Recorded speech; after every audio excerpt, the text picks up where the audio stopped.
में बहुत बड़ा बदलाव ला सकते हैं। That once gone never come back। तीन चीजें हैं जो इंसान के जीवन में वापस लौट करके नहीं आती। अगर हमने उन तीन चीजों को खो दिया तो वो फिर से वापस हमें मिलने वाली नहीं है। क्या क्या है? Time, words and opportunity. समय हमें कभी भी बर्बाद नहीं करना चाहिए। एक बार जो समय चला जाता है वापस नहीं आता है। दूसरा वर्ड्स, शब्द। शब्द हमेशा हमें सोच समझ करके बोलना चाहिए। अगर हमने क्रोध में आकर, आवेश में आकर, उग्र परिस्थितियों में आकर अगर किसी को कड़वे वचन बोल दिए और उसको वो तीर की तरह चुभ जाते हैं और जीवन भर से सालते रहते हैं। इसलिए हमें हमेशा शब्दों का इस्तेमाल सोच समझ करके करना चाहिए। हमेशा हमारी वाणी में मधुरता होना चाहिए, मिठास होना चाहिए, विनम्रता होना चाहिए, शालीनता होना चाहिए, स्नेह झलकना चाहिए, प्यार होना चाहिए, धैर्य होना चाहिए, ताकि हर कोई हमारा मुरीद बन सके।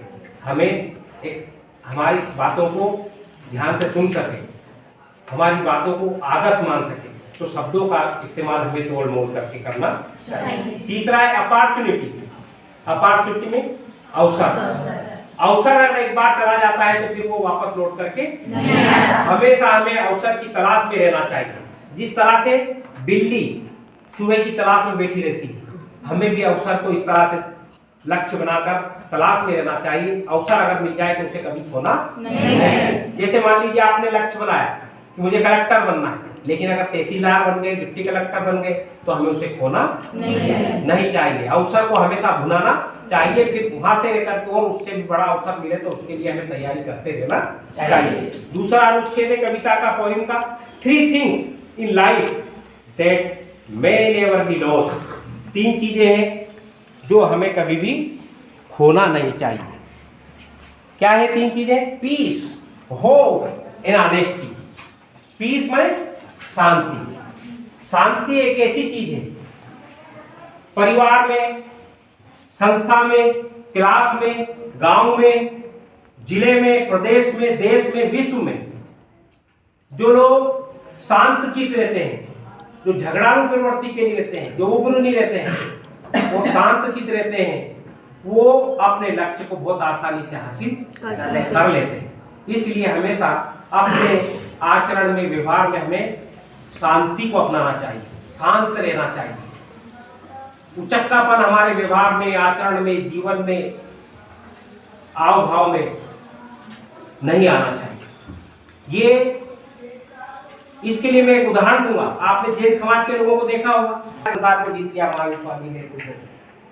तो शांति वो ताकत है, पीस वो ताकत है जिससे आप अपने परिवार का, क्लास का, संस्था का, देश का, हर किसी का दिल जीत सकते हैं, बिना युद्ध के, बिना लड़े, बिना ताकत बताए।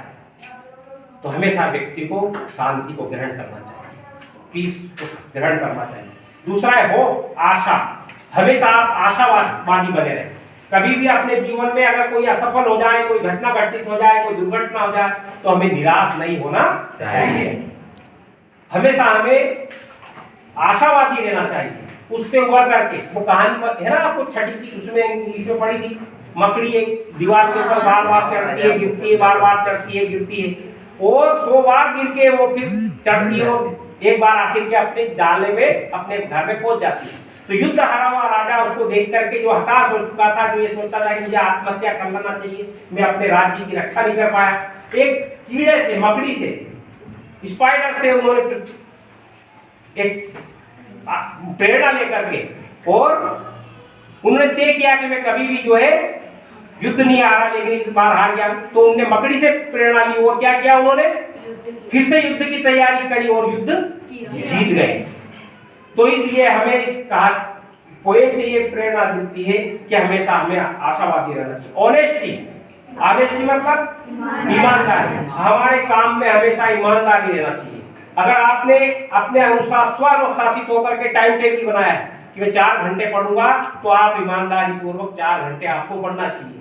हम शिक्षक हैं तो हमें अपना जो पीरियड है उसमें कभी भी बाहर बैठ के गप्पे सप्पे नहीं लड़ाना चाहिए। आप किसान हैं तो अपने खेती के काम को ईमानदारी से करना चाहिए। आप व्यापारी हैं तो अपने व्यापार को ईमानदारी से करना चाहिए। आप नेता हैं तो अपना नेतृत्व का काम ईमानदारी से करना चाहिए।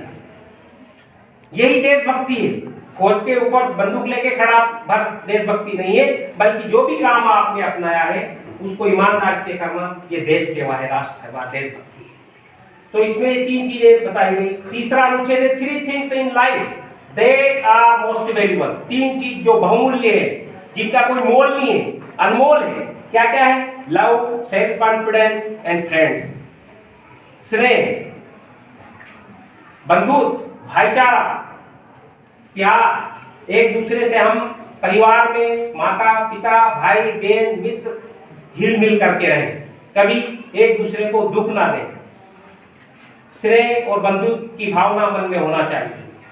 सेल्फ कॉन्फिडेंस, आत्मविश्वास, हमें हमेशा आत्मविश्वास कभी भी खोना नहीं चाहिए। अगर हम असफल भी हो जाते हैं तो निराश ना हो, आशावादी बनकर फिर से हम उस कार्य को जो है मेहनत करें और उसमें सफलता अर्जित करें। आत्मविश्वास को कभी खोना नहीं चाहिए। और हमारे मित्र बुरे भी हैं तो ऐसा नहीं होना चाहिए कि वो शराब पीता है तो हमें पीना सिखा दे, बल्कि ये होना चाहिए कि हम नहीं पीते हैं तो उसकी शराब छुड़वा दें।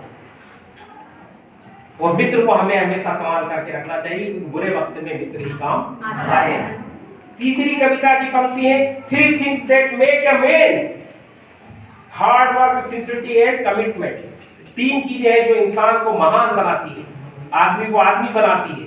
वो क्या है? हार्ड वर्क, परिश्रम, कठिन परिश्रम करके इंसान कितना भी बड़ा लक्ष्य हो उसको हासिल कर सकता है मेहनत के बलबूते पर। सिंसियरिटी का मतलब है हमें निष्कपट भाव से, शालीनता पूर्वक, धैर्य पूर्वक अपने कार्य को अंजाम देना चाहिए। कमिटमेंट, वादा, दृढ़ संकल्प। कमिटमेंट माने संकल्प, दृढ़ संकल्प। हम अपना लक्ष्य तय करें और संकल्प लें कि हम जब तक इसको नहीं कर देंगे, जब तक हम चैन की सांस नहीं लेंगे। कविता है ना हरिवंश बच्चन की, असफलता एक चुनौती है, स्वीकार करो क्या कमी रह गई, देखो और सुधार करो, जब तक सफल हो, नींद चैन की त्यागो तुम, संघर्षों का मैदान छोड़ मत भागो तुम। है ना कविता है। तो ऐसी चीजें हमें पढ़ना चाहिए। एक तो ये कविता, इसका हिंदी अनुवाद करवा के, और एक वो कोशिश करने वालों की कभी आपने की अपने बेडरूम में, अपने स्टडी रूम में चार्ट के ऊपर लिख के हमेशा रखो, ताकि आपको तरोताजा करती रहे, याद दिलाती रहे। एंगर, वाइन मतलब शराब, हर किस्म का नशा, गांजा, भांग, शराब, इनसे हमेशा दूर रहना चाहिए। बड़े बड़े राजा महाराजा जिनके 100 एकड़ में बड़े महल हुआ करते थे, यहाँ सूर्य उगता था तो जहाँ अस्त होता था वहां तक उनके राज्य की सीमा होती थी, वो सब आज बर्बाद हो गए, नष्ट हो गए। किसके कारण? नशे की प्रवृत्ति के कारण, सुंदरी और सुरा के कारण, प्राइड के कारण, घमंड के कारण, और एंगर, क्रोध के कारण। किसी ने कुछ कह दिया, मार दो। जैसे मान लीजिए मैं बस से आ रहा हूँ, सफर करते हुए, किसी ने मुझे आप शब्द बोल दिए, गाली बंद दी, मुझे गुस्सा आ गया, चाकू निकाला, पेट में कर दिया, जेल में चल गए। अहंकार के कारण, प्राइड के कारण। तो इन 3 चीजों से हमेशा बचना चाहिए। एक बार बुद्ध के मुंह पर उनके प्रवचन के समय एक व्यक्ति ने थूक दिया, लेकिन उन्हें क्रोध नहीं किया। लोगों ने पकड़ा, उसे मारने लगे, उन्होंने नहीं, मेरे प्रवचन में कोई कमी होगी इसी वजह से, तो इसमें मेरे ऊपर होगा। उसने चिढ़ाने के लिए क्या था कि ये कहते हैं कि क्रोध नहीं करना चाहिए, क्रोध आता है, उन्हें क्रोध नहीं आया। बाद में वो व्यक्ति उनका अनुयायी बन गया, भिक्षु बन गया, और उनके धर्म को विश्व के कई देशों तक फैलाने का काम किया। तो ये जो कविता है, इसके अंदर जो गुण बताए गए, जो चीजें बताई गई, उनको अगर आप अपना लेते हैं तो आप भी अपने जीवन की महानतम ऊंचाइयों तक पहुंच सकते हैं। इसलिए इस कविता को अपने कमरे में चार्ट के ऊपर लगाएंगे। कोशिश करने वालों की कभी हार नहीं होती, हरिवंश बच्चन की, उसको भी अपने कमरे में स्टडी रूम में लगा के रखें, ताकि वो हमेशा आपको विचलित ना होना दे, गलत रास्ते के ऊपर नहीं जाने। Thank so much.